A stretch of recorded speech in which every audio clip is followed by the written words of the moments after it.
মনে হচ্ছে এই অ্যালফ্রেড ঝড় আমাদের সাথে লুকোচুরি খেলছে। আবহাওয়া দপ্তর থেকে জানানো হয়েছিল যে বুধবার রাতে সে আসবে, তাণ্ডব চালাবে বৃহস্পতিবার অবধি। বৃহস্পতিবার হয়ে শুক্রবার হয়ে গেল, এখন শোনা যাচ্ছে সে নাকি আসবে শুক্রবার রাতে এবং তার তাণ্ডব চলবে শনিবার অবধি। তো দেখা যাক, সেই অপেক্ষায় রয়েছি। আর সেই জন্যই তো গতকাল থেকে অর্থাৎ বুধবার থেকেই এখানকার স্কুল, কলেজ, অফিস কাছারি, এমনকি দোকানপাট, বিজনেস সমস্ত কিছু বন্ধ করে দেওয়া হয়েছে। মানুষজন ঘরে রয়েছে এবং অপেক্ষা করে করে রীতিমতো বিরক্তিত। তো যাই হোক, এখানে এই যে সময়টা পাওয়া গেল, এক্সট্রা সময়টা, মানুষ কিভাবে তার প্রস্তুতি নিচ্ছে বা নিয়েছে, চলো আজকে হাঁটতে বেরিয়েছি, হেঁটেই তোমাদেরকে দেখাই চারপাশটা, সেই প্রস্তুতি পর্ব কীরকম চলছে এবং চারপাশটা এখন কীরকম। দেখো হাঁসগুলিকে, ওরাও শান্ত হয়ে কি সুন্দর বসে রয়েছে, কাছে এগিয়ে যেতেই চলে যাচ্ছে। চারিদিকে একটা বেশ নিস্তব্ধ ব্যাপার এবং মাঝে মাঝেই হাওয়া দিচ্ছে গাছপালাগুলো চারিদিকে। এখানে অজস্র বড় ছোট গাছগাছালি রয়েছে, তো সেগুলি নড়ছে, মনে হচ্ছে এই বোধহয় ঝড় এলো। আকাশ কখনো হয়ে যাচ্ছে মেঘলা, তো কখনো আবার পুরো পরিষ্কার হয়ে গিয়ে মেঘ ঠেক সরে গিয়ে পুরো নীল আকাশ দেখা যাচ্ছে, আবার কখনো কালো মেঘ চলে আসছে। তো এইসবেরই আলো ছায়ার খেলা চলছে। এই মুহূর্তে তোমরা দেখতেই পাচ্ছ হাওয়াতে গাছগুলি কিভাবে দুলছে। এখনও আমাদের এখানে এই ঝড় আসেনি, তাতেই এই অবস্থা। যখন ঝড় আসবে তখন কি হবে ভাবো একবার। খবরে বলছে ঝড়ের তাণ্ডব রীতিমতো টের পাওয়া যাবে শনিবার সকাল থেকেই, যখন ল্যান্ডফল হবে, অর্থাৎ সমুদ্র থেকে মূল ভূখণ্ডের মধ্যে সাইক্লোনটা প্রবেশ করবে। দেরি হচ্ছে তার কারণ নাকি সেটা বেশ কয়েকটা লুপ নিয়েছে, অর্থাৎ গোলাকারের ঘুরপাক খেয়েছে, তো তার ফলেই নাকি একটু আসতে তার দেরি হচ্ছে।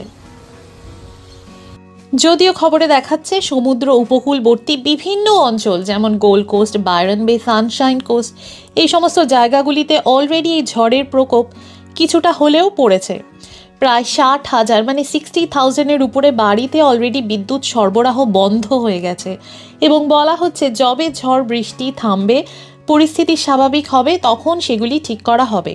কারণ কেউই প্রাণের ঝুঁকি নিয়ে এগুলি মেরামত করতে যাবে না। এখন অনেক জায়গাতেই বড় বড় গাছ ভেঙে পড়েছে।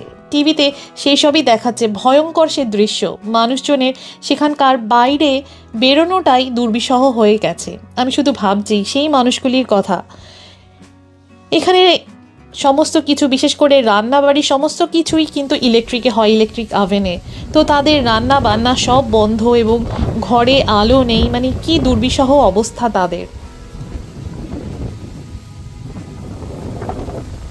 এদিকে ব্রিসবেন শহরে হাজির হয়েছে আর্মি, যদিও এখনও এখানে ঝড়ের প্রকোপ শুরু হয়নি। গোল্ড কোস্ট, বায়রন বেতে সেখানে বৃষ্টি হচ্ছে এবং রাস্তায় জল দাঁড়িয়ে গেছে, সমুদ্রে বিশাল বড় বড় ঢেউয়ের সৃষ্টি হয়েছে, তার সাথে দেখা যাচ্ছে সামুদ্রিক ফেনা বা সি ফোম। মানুষজনকে সমুদ্রে না যাওয়ার নির্দেশ অনেক আগেই দেওয়া হয়েছিল। এবার বলা হয়েছে কেউ যদি তা সত্ত্বেও গিয়ে বিপদে পড়ে তাহলে লাইফ গার্ড বাঁচাতে আসবে না।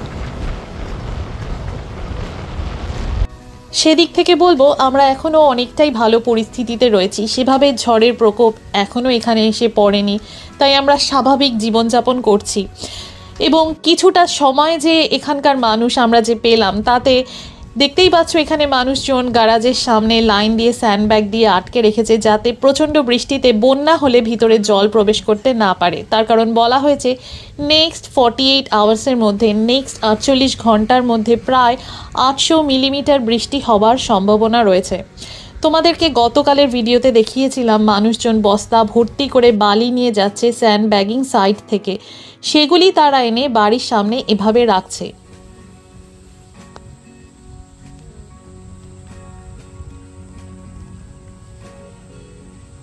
বাড়ির জানালাতে কেউ কেউ টেপ লাগিয়েছে যাতে ঝড়ে কাঁচ ভেঙে গেলে চারিদিকে ছড়িয়ে ছিটিয়ে না পড়ে।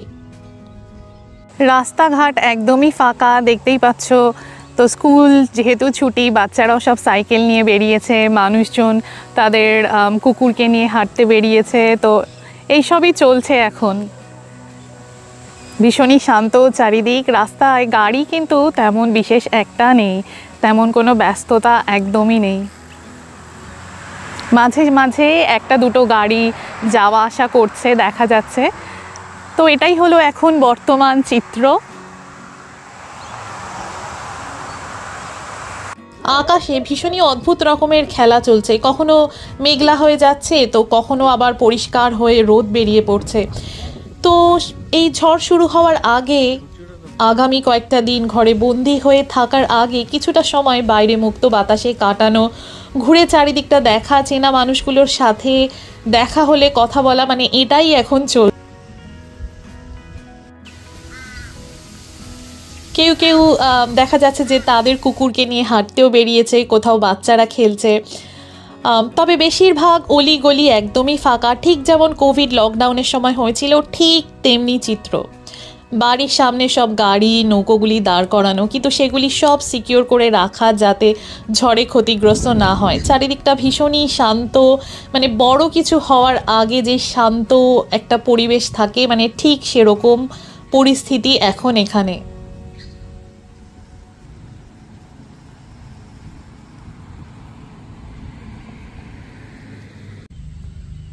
তোমরা যারা আমার ভিডিওগুলি রেগুলার দেখো তারা জানো অস্ট্রেলিয়াতে মানুষ রাস্তার ধারে নইলে বাড়ির সামনে ড্রাইভওয়েতে দিন রাত গাড়ি পার্ক করিয়ে রাখে, ভীষণই সেফ। কিন্তু ঝড়ের জন্য কেউ কেউ গাড়ি কাভার দিয়ে ঢেকে রেখেছে, মানে যেটা আমাদের দেশে ভীষণভাবেই দেখা যায় মানুষজন গাড়ি ঢেকে রাখে, অস্ট্রেলিয়াতে কিন্তু সেরকম সাধারণত দেখা যায় না। এখানে কেউ গাড়ি ঢেকে রাখে না, কিন্তু যদি ঝড়ে গাছপালা গাড়ির উপরে পড়ে কিংবা কোনো কিছু উড়ে এসে গাড়িতে আঘাত করে, তা থেকে রক্ষার জন্যই দেখা যাচ্ছে কেউ কেউ তাদের গাড়ি কিন্তু কাভার করে রেখেছে। কেউ কেউ আবার ঘাসের উপরে নইলে ফুটপাতের উপরেও গাড়ি তুলে দিয়েছে। এরকম সাধারণত করলে এখানে ফাইন দিতে হয়, তবে এক্ষেত্রে কিছু দিনের জন্য ছাড় দেওয়া হয়েছে। এই ভয়াবহ পরিস্থিতির সাথে মোকাবিলা করার জন্য খোলা হয়েছে রিফিউজ সেন্টার, যাতে বিপদে পড়লে মানুষ গিয়ে সেখানে উঠতে পারে। নৌকো বা বোট হলো অস্ট্রেলিয়ানদের জীবনে একটা অপরিহার্য অঙ্গ, আর তাই এখানকার অনেক বাড়িতেই বোট থাকে। সেগুলি দেখো কেমন সব সিকিওর করে রাখা হয়েছে যাতে গড়িয়ে চলে না যায় বা উল্টিয়ে না যায় হাওয়াতে। হাওয়াতে অস্ট্রেলিয়ার ফ্ল্যাগটা পুরো ছিঁড়ে গেছে।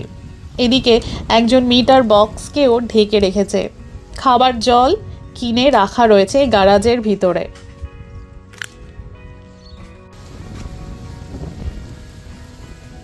দেখা যাক আগামীকাল পরিস্থিতির কীরকম পরিবর্তন হয়। সঙ্গে থেকেও সবাই খুব ভালো থেকো। আজ এখানেই শেষ করছি। আমি ডক্টর তৃষা। খুব শিগগিরই আবার হাজির হব অস্ট্রেলিয়ার উপরে নতুন কোনো ভিডিও নিয়ে। তারা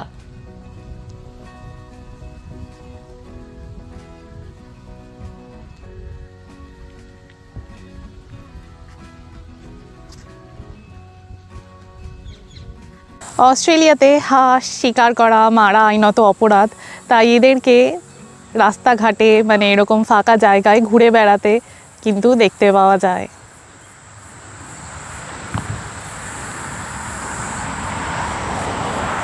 উড়ে চলে গেল।